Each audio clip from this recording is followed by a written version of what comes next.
Picture this. You are in the final round of interviews. You've made it through the first stage, the second stage, and now you're sitting in front of the panel who will decide whether you get the job or not. And here is the thing that most candidates don't realize. By this point in the process, everyone in that room can do the job. And that's not a hyperbole. The organization has already filtered out the people who can't. They've already eliminated the candidates who don't have the technical skills or the experience or the basic competence to succeed in the role. So when they lean forward and ask you the classic final question, why should we hire you? They're not really asking if you are good. They're asking something far more specific than that. They are asking why you and not the equally qualified person who sat in the same chair yesterday. Why you and not the other candidate that they're seeing tomorrow? In other words, they're asking you to differentiate yourself from people who are just as capable as you are. Now, most people hear that question and they panic a little bit. And when they panic, they fall back on what feels safe. They start listing adjectives. They say things like, I'm hardworking, I'm a quick learner, I'm a team player, I always give 100% and I work well under pressure. And here's the problem with that approach. The panel isn't actually asking what you're good at.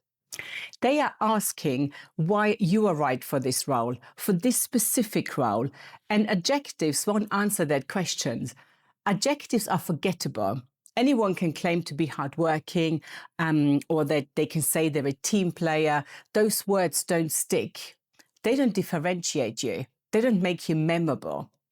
So what you need to do instead is stop telling them why you're good in general and start telling them why you are right for this particular role. And here is the good news. A strong answer to that question always does 4 specific things.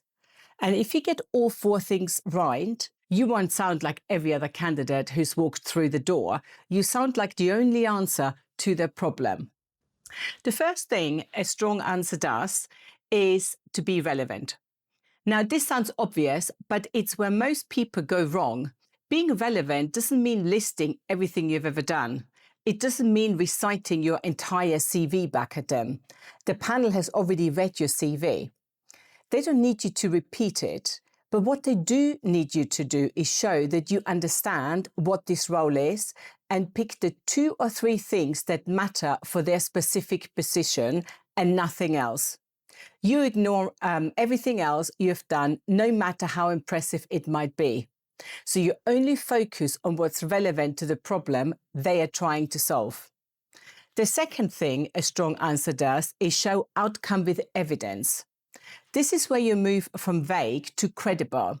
You don't say, I'm a strong problem solver. That's meaningless. Instead, you say, I solved this specific problem and here is what has changed. You give them something concrete, like a statistic or a timeline, a score, a percentage, something they can actually picture in their mind. Something that proves you didn't just think about solving a problem, you actually solved one.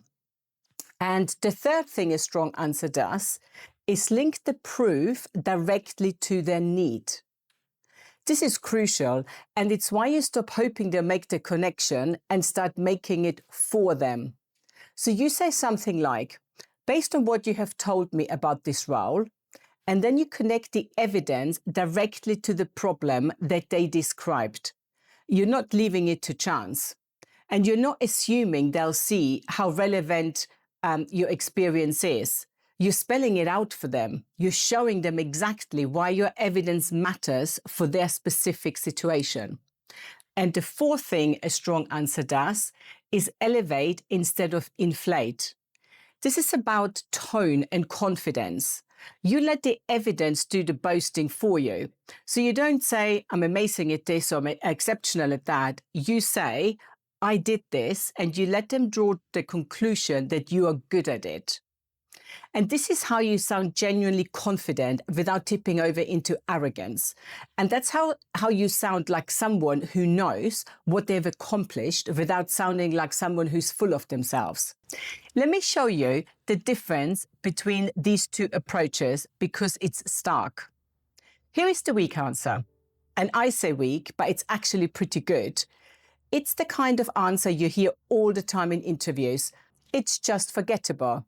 A candidate sits down and says, because I'm hardworking, passionate, and a quick learner, I always give 110% and I work well in a team.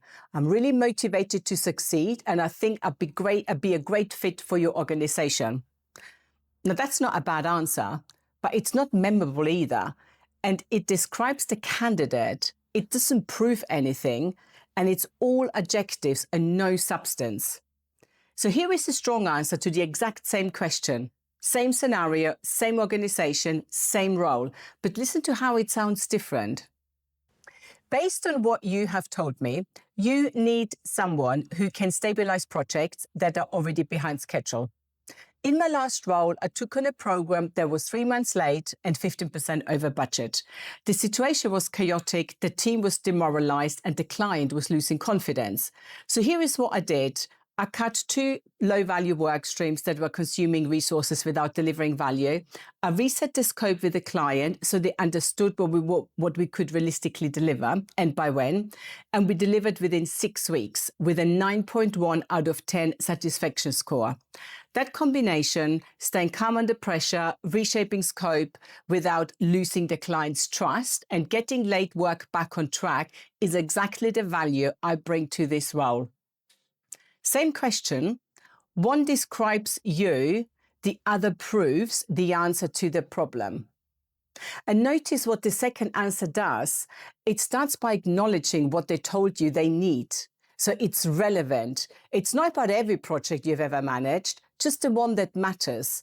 And it shows outcome with evidence, not just that you solved the problem, but a specific problem. And the specific actions you took with specific results. 3 months late, 15% over budget, delivered in 6 weeks, 9.1 out of 10 satisfaction. That's credible. You can picture it. Then it links that evidence directly to the need. That combination, staying calm under pressure, reshaping scope, getting late work back on track, is what you need. And finally, it elevates instead of inflates. It doesn't say, I'm amazing at this. It says, I did this, and it lets the evidence speak for itself. And this is where the real differentiation happens.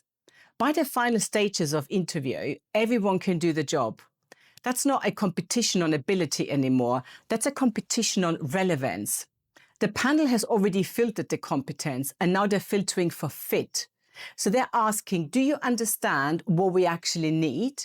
And can you show us the proof that you've solved this kind of problem before? And can you connect that proof to what we're trying to achieve? And can you do it in a way that sounds confident but not arrogant? And when you answer why we should hire you in this way, you're not competing on whether you're good. You're competing on whether you are right.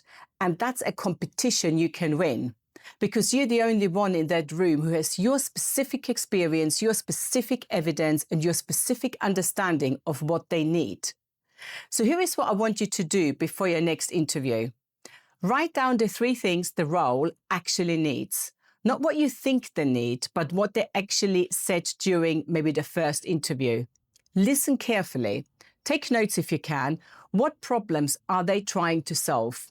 What challenges are they facing? What does success look like for this role? Then for each of those 3 things, find one piece of evidence from your own experience, something concrete, something with a number, a timeline, an outcome, a score, something that proves you dealt with that kind of challenge before. And finally, practice linking that evidence to their need. Start with, based on what you've told me, and then state the problem they described. Then give your evidence, the specific thing you did and the specific result, and then state why that matters for their role. And if you get this right, you won't sound like you're answering an interview question. You sound like you've already been solving the problem in your head. You sound like the only answer to what they're looking for. And that's the difference between a good interview and an offer.